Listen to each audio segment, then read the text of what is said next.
Margaret Mead, Anthropologist and Educational Pioneer by Mary E. Flowers. Early years. Margaret Mead was born on December 16, 1901 in Philadelphia, Pennsylvania. She was the first of 5 children born to Edward and Emily Mead. Both of Margaret's parents and her paternal grandmother were college educated. Her father was a professor of finance, her mother was a sociologist who studied Italian immigrants, and her grandmother was a teacher. Her mother and grandmother were especially big influences on Margaret and contributed to her choices and direction later in life. They were educated, career-minded women at a time when this was not the norm. Margaret's mother was also a big advocate for women's rights. She encouraged Margaret to spend time with children of other cultures and socioeconomic standings.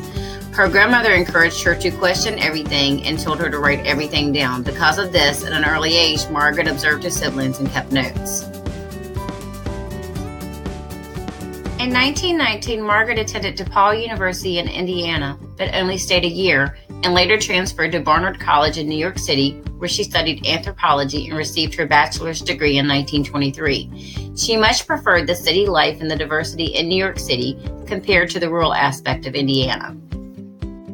Upon graduating from Barnard College, Margaret continued her education at Columbia University, earning her MA in 1925. After graduating, despite lack of support from others, she chose to do field study abroad.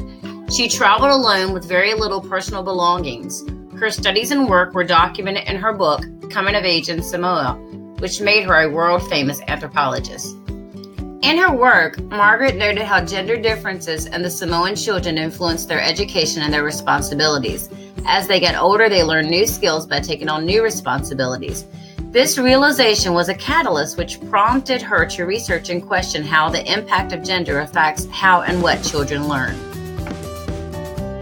Through her work, Margaret became a role model for others. She was a world-famous woman anthropologist, although Margaret probably did not like that distinction.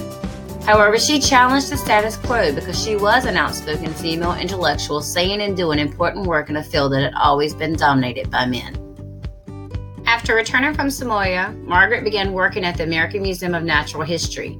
She also completed her PhD from Columbia University in 1929. She continued her field studies abroad, documenting her works in other undeveloped countries in subsequent books. In addition to her groundbreaking research on gender roles, she also studied racial differences in education. She believed that no one person was better or worse than anyone else. She also believed that our behavior was more influenced by our culture than our genetics.